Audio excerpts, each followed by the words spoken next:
بسم اللہ الرحمن ہے، الرحیم۔ لیکن رات کو سورہ نساء پڑھی گئی۔ سورہ نساء، نساء کا مطلب ہوتا ہے عورت، عورت کا امرات بھی کہتے ہیں۔ سورہ نساء کی ابتدا میں اللہ تبارک و تعالیٰ نے فرمایا کہ مجھ سے ڈرو، یعنی اللہ سے ڈرو۔ یا ایھا الناس اتقوا ربکم الذی خلقکم من نفس واحدۃ وخلق منها زوجها وبث منهما رجالا كثيرا ونساء واتقوا الله الذی تساءلون به والارحام ان الله كان علیکم رقیبا۔ فرمایا میں نے تمہیں مرد سے پیدا کیا۔ بات ہی ہم سب ایک مرد سے پیدا ہوئی ہے۔ کیا مطلب حضرت سب سے پہلے اللہ تبارک و تعالیٰ نے آدم علیہ السلام کو پیدا کیا، حوا علیہ السلام کو آدم علیہ السلام کی بائیں پسلی سے پیدا کیا۔ اس کے بعد دو ہو گئے، دو، پھر دو کے ذریعے سے ہم دنیا میں آئے۔ آدم علیہ السلام بغیر ماں باپ کے پیدا ہوئے، عیسیٰ علیہ السلام بغیر باپ کے دنیا میں آئے۔ ہم وہ قدرت تھی اور ہمارے لیے قانون ہے کہ ہم سب ماں باپ کے ذریعے سے دنیا میں آئے۔ فرمایا ماں باپ کے ذریعے سے دنیا میں جانے والو، اب تمہارے لیے بھی یہ ہے کہ تم نے بھی دنیا میں دنیا کو بڑھانا ہے، بسانا ہے۔ اس لیے اس کو بڑھانے بسانے کے لیے سرکار کی امت کو، سرکار نے فرمایا قیامت کے دن میں میری امت سب امتوں سے زیادہ ہوگی۔ فرمایا اس کے لیے شادیاں کرو، شادی فرمایا وَإِن طَابَ لَكُم مِّنَ النِّسَاءِ مَثْنَىٰ وَثُلَاثَ وَرُبَاعَ، چوتھے پارے میں فرمایا ابتدائی پہلے رکوع میں فرمایا دو شادیاں کر لو یا تین کر لو، چار کر لو، لیکن اگر تم انصاف نہ کر سکو تو پھر ایک ہی کافی ہے۔ انصاف کر سکو تو پھر تم چار تک کر سکتے ہو، لیکن یاد رہے کہ عورت کبھی کسی صورت میں سوکن کو برداشت نہیں کرتی، وہ نہیں چاہتی کہ دوسری شادی ہمارا خاوند کریں۔ اس لیے حضرت ہاجرہ، حضرت سارہ رضی اللہ تعالیٰ عنہا کا واقعہ آپ نے بخوبی سنا ہوگا کہ حضرت ہاجرہ رضی اللہ، اس میں اللہ کی حکمت تھی، ایک مشیت تھی، لیکن حضرت ہاجرہ کو اللہ کے پیارے نبی صلی اللہ کے نبی حضرت ابراہیم خلیل اللہ کہاں پر چھوڑ کر آئے گئے؟ تیسرے پارے میں، 13ویں پارے میں اس کی پوری تفصیل موجود ہے۔ ربنا انی اسکنت من ذریتی بواد غیر ذی زرع عند بیتک المحرم۔ بارکہ یہ میرا موضوع نہیں ہے، وقت کے دامن میں گنجائش نہیں ہے۔ آگے اللہ تبارک و تعالیٰ یتیموں کے بارے میں فرماتا ہے، فرمایا یتیموں کے مالوں کی حفاظت کرو، ان کا خیال کرو۔ اس کے بارے اللہ تبارک و تعالیٰ کے بارے میں اس کے بعد اللہ تبارک و تعالیٰ نے پورا رقوع میراث کے بارے میں فرمایا۔ میراث کہتے ہیں وراثت۔ فرمایا جو مسلمان دنیا میں مرد ہے یا عورت ہے اس کا حق ہے، مرد کا اگر پورا حق ہے تو عورت کا آدھا حق ہے۔ اس کے بعد پوری تفصیل میراث کی بتائی گیا۔ میراث کی تفصیل کے بارے میں مزید تفصیل بتائیں گے تو بہت ساری وقت لگ جائے گا۔ آگے اللہ تبارک و تعالیٰ نے محرمات کا ذکر کیا۔ فرمایا کن کن عورتوں سے حرام، نکاح کرنا حرام ہے۔ فرمایا حرمت علیکم امہاتکم و بناتکم و اخواتکم و عماتکم و خالاتکم و بنات الاخ و بنات الاخت و امہاتکم اللاتی ادعناکم و اخواتکم من الرضاعۃ و امہات نسائکم و ربائبکم اللاتی فی حجورکم من نسائکم اللاتی دخلتم بہن فإن لم تکونوا دخلتم بہن فلا جناح علیکم حلائل ابنائکم الذین من اصلابکم وان تجمعوا بین الاختین الا ما قد سلف ان اللہ کان غفور رحیم۔ ایک آیت ہے لیکن ایک آیت میں تقریباً 13-14 محرمات کا ذکر کیا گیا، نسبی محرمات کا ذکر کیا گیا۔ پھر 5واں پارہ شروع ہو جاتا ہے۔ 5ویں پارے کی پہلی آیت، آیت نمبر تقریباً 23 بنتی ہے سورہ نساء میں۔ اللہ فرماتا ہے والمحصنات من النساء الا ما ملکت ایمانکم کتاب اللہ علیکم وحل لکم ما وراء ذلکم۔ اللہ تبارک و تعالیٰ نے اس میں بھی محرمات کا ذکر کیا۔ فرمایا ان عورتوں سے شادی مت کرو، حرام ہے جو عورتیں کسی کے نکاح میں ہیں۔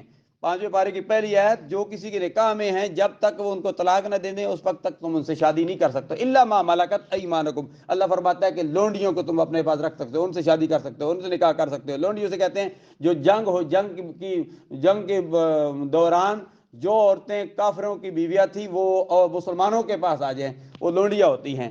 آگے اللہ تبارک و تعالیٰ نے فرمایا کہ بخیلی سے بچو، حسد سے بچو۔ آگے اللہ تبارک فرمایا بڑے گناہوں سے بچو، ان تجتنبوا کبائر ما تنہون عنہ نکفر۔ فرمایا بڑے گناہوں سے بچو گے تو اللہ تبارک و تعالیٰ تمہارے چھوٹے گناہ بھی معاف فرما دے گا۔ فرمایا اگر تم گناہ کر چکو، بڑے گناہ کر چکو تو توبۃ النصوح کر لو۔ حدیث پاک میں بڑے گناہوں کی تفصیل آتی ہے، ایک حدیث میں 17 آتی ہے، ایک حدیث میں 13 آتی ہے۔ اس کے بعد اللہ تبارک و تعالیٰ نے فرمایا کہ میں نے مردوں کو حاکم بنا دیا، الرجال قوامون علی النساء۔ فرمایا مرد عورتوں پر حاکم ہیں۔ فرمایا مردوں کو چاہیے کہ عورتوں کے نان و نفقہ، ان کے کپڑے، ان کے لباس، ان کے رہنے سہنے کا انتظام مرد کا کام ہے، وہ کام کرے۔ عورت کا کام ہے کہ کھانے پینے کا وہ انتظام کرے، روٹی پکائے، کھانا پکائے، چائے بنائے، ناشتہ تیار کرے، یہ عورت کا کام ہے۔ گھر کی صفائی کرنا عورت کا کام ہے، گھر کو سنبھالنا عورت کا کام ہے، گھر کی زیب و زینت عورت کا کام ہے۔ مرد جب باہر جائے، مرد جب گھر میں آئے، عورت کا کام ہے کہ اپنے مرد کے لیے سور کر جو ہے رہے، اس کو خوش اخلاقی کے ساتھ پیش ہے، اس کے آگے پانی اس کو پیش کر کے دے دے تاکہ وہ تھکا ہوا ہے اس کی تھک اس کی تھکاوٹ دور ہو جائے، خوش اخلاقی کے ساتھ پیش آئے. یہ نہیں کہ وہ اپنے ماتھے پر 12 بجا لے. یعنی اپنے مرد، عورت کو چاہیے اپنے مرد کو، اپنے خاوند کو خوش رکھے. اللہ تبارک و تعالیٰ نے اس کے بعد اللہ تبارک و تعالیٰ فرمایا کہ نماز پڑھو، تم پر نماز فرض ہے، لیکن جب تم نشے کی حالت میں ہو تو نماز کے قریب مت جاؤ. یہ ابتدائی اسلام کی آیہ مقدسہ ہے کہ جب ابتدائی اسلام میں شراب حلال تھا، فرمایا جب شراب پی چکو یا کوئی اور نشہ کر چکو تو پھر نماز کے قریب مت جاؤ. یا ایھا الذین آمنوا لا تقربوا الصلاۃ وانتم سکارى، فرمایا نماز کے قریب مت جاؤ جب تم نشے کی حالت میں ہو. اس کے بعد اللہ تبارک و تعالیٰ نے فرمایا کہ تم نماز ہر صورت میں پڑھو، اگر تم وضو نہیں کر سکتے تو تیمم کر لو. فتیمموا، فرمایا تیمم کے 3 فرائض ہیں. 3 فرائض کا ذکر کیا گیا، جس کا میں نے 15 شعبان المعظم کا پریکٹیکل کر کے، یا کہ جمعۃ المبارک کے موقع پر میں پریکٹیکل کر کے میں نے تیمم کا طریقہ کار بتا چکا ہوں. پھر کبھی انشاءاللہ بتا دوں گا، وقت کے دامن میں گنجائش نہیں ہے. آگے اللہ تبارک و تعالیٰ فرمایا کہ شرک مت کرو، ان اللہ لا یغفر، شرک اللہ تبارک و تعالیٰ کو ناپسند ہے، یہ بہت بڑا گناہ ہے. آگے اللہ تبارک و تعالیٰ فرمایا کہ جب تمہیں امانتیں تمہارے پاس رکھی جائیں تو امانتوں میں خیانت نہ کیا کرو.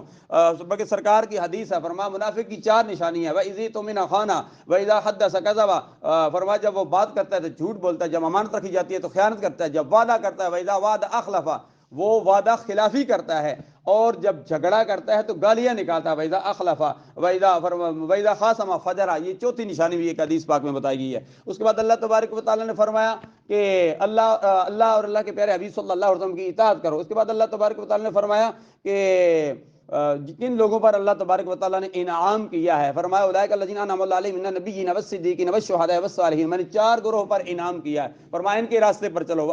فرمایا یہ تمہارے اچھے، اللہ تبارک و تعالیٰ نے فرمایا کہ یہ اچھے ہیں، فرمایا اچھوں کی دوستی اختیار کرو، یہ انعام یافتہ لوگ ہیں. اس کے بعد اللہ تبارک و تعالیٰ نے فرمایا کہ جب معاشرے میں رہنے کے لیے ہمیں کیا بتایا کہ تم نے معاشرے میں کیسے رہنا ہے. فرمایا معاشرے میں رہنے کے لیے تم ایک دوسرے کے ساتھ اچھے سلوک کے ساتھ پیش آؤ. فرمایا تم گھر میں بھی جاؤ، مسجد میں بھی جاؤ، مدرسے میں بھی جاؤ، گھر سے باہر نکلو، گھر سے آؤ، جیسے بھی جب تم کیا کرو، فرمایا تم ایک دوسرے کو سلام کیا کرو. وَإِذَا حُيِّيتُم بِتَحِيَّةٍ فَحَيُّوا بِأَحْسَنَ مِنْهَا أَوْ رُدُّوهَا إِنَّ اللَّهَ كَانَ لَكُمْ، اگر تمہیں کوئی سلام کرتا ہے السلام علیکم، تم آگے کہہ دو وعلیکم السلام ورحمۃ اللہ وبرکاتہ ومغفرتہ، آگے الفاظ بڑھا دیا کرو.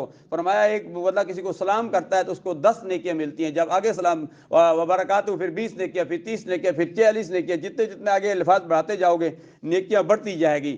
تو اب سلام کے آگے طریقہ کار ہیں، کس موقع پر سلام نہیں دینے چاہیے، یہ الگ موضوع ہے. جب کھانا کھا رہا ہو، جب ذکر اذکار میں ہو، جب قرآن کی تلاوت کر رہا ہو، جب اذان دے رہا ہو، جب نماز پڑھ رہا ہو، تو ایسے صورت میں سلام نہیں کرنا چاہیے، اس کے الگ احکام ہے. اس کے بعد اللہ تبارک و تعالیٰ نے جہاد کا ذکر کیا، فرمایا جہاد فرض ہے، اور منافق لوگ جو ہے وہ جہاد سے بھاگتے ہیں، کیونکہ سرکار عبد اکرام صلی اللہ علیہ وسلم دور میں منافق بھی تھے. اس کے بعد اللہ تبارک و تعالیٰ نے فرمایا قتل کے بارے میں، فرمایا جو جان بوجھ کر قتل کرتا ہے اس کی سزا جہنم ہے. من یقتل مؤمنا متعمدا فجزاؤہ جہنم، اس کی جزا جہنم ہے. ایک قتل کی 2 قسمیں، قتل عمدن ہوتا ہے، قتل خطا ہوتا ہے. جو قتل عمد ہوتا ہے، جان بوجھ کر کسی کو قتل کرتا ہے، اس کی سزا جہنم ہے. اور دنیا میں اگر کوئی اس کا وارث، اس کا بیٹا، اس کا بھائی اگر چاہے تو معاف بھی کر سکتا ہے، چاہے تو اس سے قصاص بھی لے سکتا ہے. قصاص کا مطلب یہ ہوتا ہے کہ قتل کے بدلے قتل اس بندے کو مار دیا جائے، لیکن یہ حکومت وقت فیصلہ کرے گی اس کو مارے گی، یہ نہیں کہ خود ہی اس کو مارنا شروع کر دے، پھر اس طرح خرابی پیدا ہوگی، فساد پیدا ہوگا. جج فیصلہ کرے گا. لیکن افسوس اب وہ طریقہ کار بھی ختم ہو گیا، ہمارے ہاں انصاف عدالتوں میں بھی ختم ہو گیا. اللہ تبارک و تعالیٰ مہربانی فرمائے جب اس ملک پاکستان میں نظام مصطفیٰ صلی اللہ علیہ وسلم کا نفاذ ہوگا تو یہ انصاف بھی ہو جائے گا. قتل کی دوسری قسم قتل خطا ہے. قتل خطا غلطی سے کسی کو مار دیا، غلطی سے گولی لگ گئی، غلطی سے کوئی بندہ مار دیا گیا، یعنی اس کے سمجھ میں نہیں آیا گولی کسی اور، تو جس طرح شادی بیاہ میں اکثر ایسا ہوتا ہے، ہمارے ہاں شادی بیاہ میں ڈس ڈوز ہوتی ہے، فائر کیے جاتے ہیں، تو کئی دفعہ شادی میں بھی ہمارے، بلکہ کئی مرتبہ آپ نے سنا ہوگا، کئی مرتبہ بیٹے سے بھی ماں قتل ہو گئی. گزشتہ دنوں ہمارے بلیوال میں اس قسم کا واقعہ پیش آیا تھا. باہر کا بھی اس قسم کے واقعات آئے روز آپ پڑھتے رہتے ہیں. جو اس کو کہتے ہیں قتل خطا، مارنا نہیں چاہتا تھا لیکن گولی لگ گئی ہے، اپنے قریبی کو لگ گئی ہے، اس کو قتل خطا کہتے ہیں. قتل خطا یہ اس کی بھی معافی نہیں ہے، لیکن اس کے لیے بندے کو چاہیے کہ اللہ تبارک و تعالیٰ سے معافی مانگنی چاہیے. اس کی سزا، اس کی دیت ہے. دیت اور قصاص میں فرق ہے، اس کی تفصیل پھر میں آگے بتاؤں گا، وقت کے دامن میں گنجائش نہیں ہے. قصاص کس چیز کو کہتے ہیں اور دیت کس کو کہتے ہیں. قصاص دیت جو ہے وہ میں مختصر بتاتا جاؤں پھر آپ کے ذہن میں ابھرتی جائے گی، سنتے رہیں گے۔ دیت جو ہے بہت ساری ہیں لیکن دیت 100 اونٹ ہیں کم از کم، 100 اونٹ دیت دینی پڑے گی۔ جس کو قتل کیا اس کے بھائی کو، اس کے بیٹے کو، یا جیسے بھی ہو، اگر وہ معاف کر دے تو ٹھیک، نہیں تو اس کو 100 اونٹ دینے پڑیں گے۔ قصاص جو ہے وہ کہتے ہیں جان کے بدلے جان دینا، یہ قصاص ہوتا ہے۔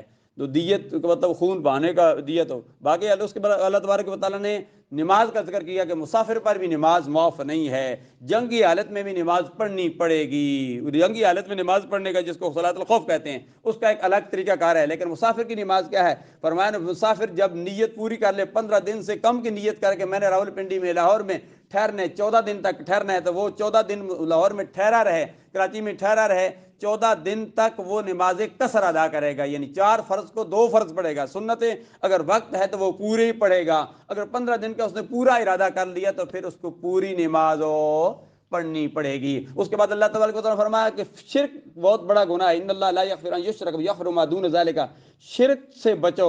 شرک اللہ تبارک و تعالیٰ کو ناپسند ہے، شرک جو کرتا ہے وہ اللہ تبارک و تعالیٰ کے ساتھ شریک ٹھہراتا ہے، اور شرک کو کسی صورت میں اللہ ہر گناہ کو معاف فرما دے گا، لیکن شرک کو اللہ تبارک و تعالیٰ معاف نہیں فرمائے گا۔ اس کے بعد اللہ تبارک و تعالیٰ نے بہت ساری چیزیں مجھ سے رہ رہی ہیں لیکن وقت کے دامن میں گنجائش نہیں ہے۔ اس کے بعد اللہ تبارک و تعالیٰ نے پھر منافقوں کا ذکر کیا، فرمایا 5ویں پارے کے اختتام میں اللہ تبارک و تعالیٰ نے فرمایا ان المنافقین فی الدرک الاسفل من النار، فرمایا منافق جہنم سے سب سے نچلے طبقے میں جائیں گے، کیونکہ کافروں نے اسلام کو اتنا نقصان نہیں پہنچایا جن کا جتنا منافقوں نے نقصان پہنچایا ہے۔ منافقوں نے مسجد نبی کے مقابلے میں والذین اتخذوا مسجدا ضرارا، انہوں نے مسجد بھی بنائی، سارا کچھ کیا، اس لیے اللہ فرماتا ہے کہ منافقوں کی سخت سزا ہے۔ اور جہنم کے 7 طبقے ہیں، جو جہنم کے 7 طبقے، سب سے نچلا طبقہ جو ہے اس میں منافقین رہیں گے۔ اس میں اللہ تبارک و تعالیٰ نے اس طرح بھی ترغیب دی ہے کہ امام الانبیاء صلی اللہ علیہ وسلم کے امتیوں نفاق اعتقادی سے بھی بچو اور نفاق عملی سے بھی بچو۔ عملی یہ ہے کہ منافق کو جیسا کام کرنا، اعتقادی یہ ہے کہ منافق کو جیسا عقیدہ رکھنا۔ الحمدللہ ہم سب کے عقیدے تو ٹھیک ہیں، ہم اہل سنت و جماعت ہیں، لیکن ہمارے اندر منافقت کوٹ کوٹ کر بھری ہوئی ہے، ہم اندر سے اور ہیں، باہر سے اور ہیں، پیچھے کچھ اور ہیں اور سامنے کچھ اور ہیں۔